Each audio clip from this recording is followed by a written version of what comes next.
Okay, this is my review of the Classics Lino figure that was released back in 2011. I'm going to do a quick little review of this figure and compare it to the original Lino from the 1986 toy line. This is the Classics Lino. As you can see, there was only two Thundercats made in this line. It was Lino and the other one was Tigra. First of all, the paint job. It's nice, solid paint job. It's colors are bright, and there's no real shading. It's just solid colors all throughout. Solid reddish hair. Skin tone is light brown. His suit is obviously light blue with the dark blue outlines, and same with the boots too. So the color scheme is the same as the original figure. What makes this figure stand out is point of articulation. The head, obviously, point of articulation. You can go up and down and sideways. Actually, I don't have to go sideways. Actually, it doesn't go fully sideways, but and it does go up and down. He's got articulation on the elbows and on the wrists. He has articulation on his upper thighs and his knees, obviously. He also has point of articulation right by his ankles. So you can actually move his foot. Let me show you right now. Up or down. Now the only downside to that is because he's so top heavy, he doesn't stand up, like he should. So if you leave him standing up for a little while, he eventually falls over. So unfortunately, that's his downfall as to why why the articulation on the ankles could be a drawback. But the articulation is good. Otherwise, it's good. You can do all kinds of poses with him, and especially when you put on his weapons, which I'm going to get to right now. I mentioned the wrists, the point of articulation on the wrists. Now they go sideways, up and down. The hands actually come off, and they come off because that's where his claws go on.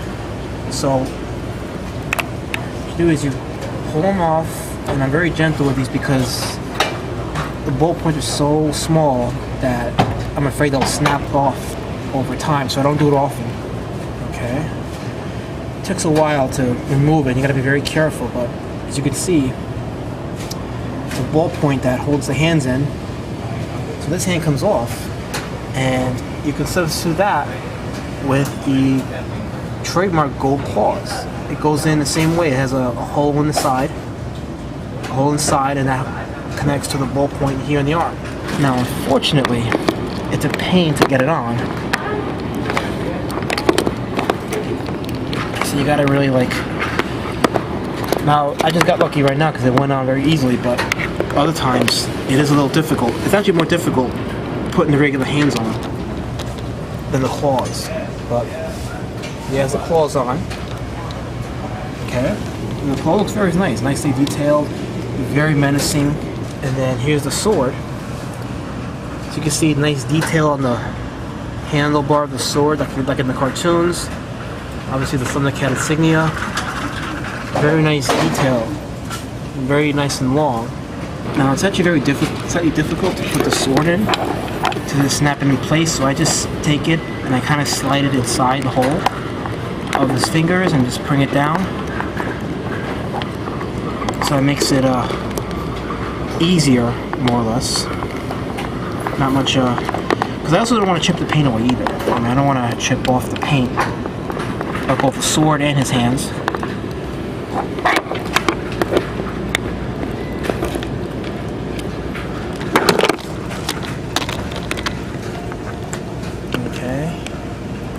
And here you go. Here's Lino with his claw and his sword. And this, like I said, the sword looks very menacing. I like the sword.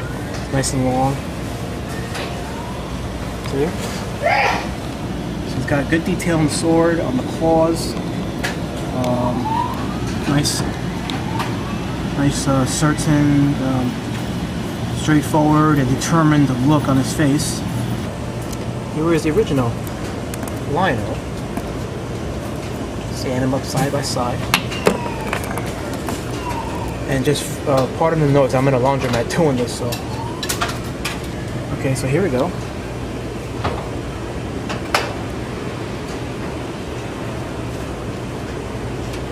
Okay, so let's just do a quick review.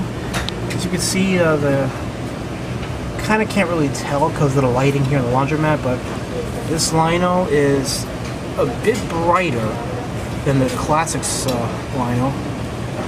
The orange, the hair on this one is slightly more red than this one. But also, as you can tell with the facial features is pretty standard. It's nothing that complex or what have you, or detailed like the original. I mean, like the Classics, but you know, it's a standard 80s figure, and you know, as you can see very clearly with the musculature, it's very streamlined, very basic, simplistic. The musculature in his arms are very smooth, not very pronounced, as opposed to the Classics, which is very pronounced. And you can see the tone, contour, see a little bone structure. Not so much here. It's very simplistic. Look at the claw. The claw is very basic and simplistic, as opposed to the Classic, which is nice and detailed, nice and shiny. Good paint job on this one. Obviously, the size difference is a factor too. This lino is obviously shorter than this one. If you look at the sword, I'm not going to put it on him right now because, but let's compare the swords of both. See?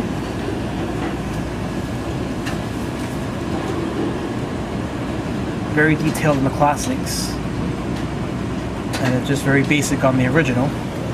Now, the Classics lino comes with a couple more accessories. It comes with, obviously, as you were aware, I took this hand off. This is the left hand, which used to be here, but you had to remove that to put in the claw. I kind of don't like that concept. I don't like the fact that, you know, a figure has to have so many accessories, because, you know, it becomes a problem having to just put them away or what have you. I like a figure where you can keep all those accessories on them, you know.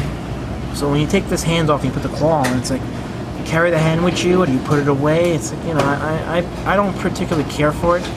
I wish they kind of designed it where the hand could stay on and the claw goes on like this lino, because the less accessories the better. That's just how I am. But along with the left hand, they also made the right hand removable. I'm not particularly sure why. I think it's because in case you don't want him holding the sword, which I can't imagine why you wouldn't, but they just threw that in there, a separate right hand, you know.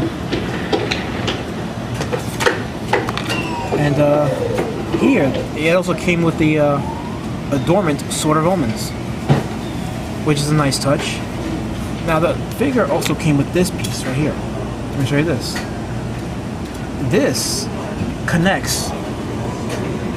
See that hole right there? It connects to the hole here, and what it does is this ball here connects inside the hole of the claw, and it holds it in place like in the cartoon. I'll demonstrate. Okay, here's the hole, and here's the piece, and it goes right inside, and then snaps in place. And before you put this on, the Sword of Omen, the dormant one, goes inside a slot. There's a slot inside the claw right over here. See it? That slot right over here. The Sword of Omen just goes inside that slot. So if I'm going to get the light in there, you can see it.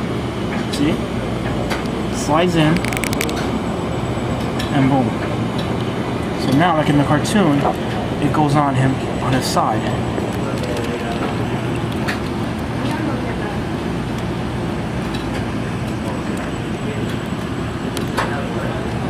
Snaps into place, and boom. Now I'm not gonna take the sword off here. I'm just showing you how this looks on him. So you got the claw now attaches to him on the side, and the sword inside as well.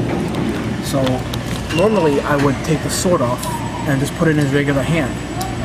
But for this review, I'm not going to do that. I'm just showing you how this would look. And it's neat. It harkens back to the cartoon. It looks nice. I'm glad they kind of paid homage to that and gave you a figure that holds the claw in. But again, too many accessories, and that's just me. I mean, if you're a guy that likes accessories on your action figure, then yeah, the Lionel definitely comes with a lot of accessories, a lot more than I would have liked for. But I like basics as far as like accessories. But this figure is definitely a great figure. The only drawback, like I said, is that sometimes it's hard to stand because of the joints on the ankles, and because he's so top heavy that it keeps the joints from staying steady and balanced, and he'll just keel over. I can tell you a couple of times where I found him keeled over in my cabinet. It's pretty annoying, but you know, otherwise it's not a big deal. It's not the biggest drawback. Since this Lionel is now my Lionel of choice, I put this Lionel away, and I'm gonna keep it for my son. I'm not gonna give it to him. He's only 3 years old. I don't plan on giving it to him yet. I'm gonna wait a couple years, and then after a couple years, I'll give him this Lionel as a little gift, you know, as a token of from dad to son.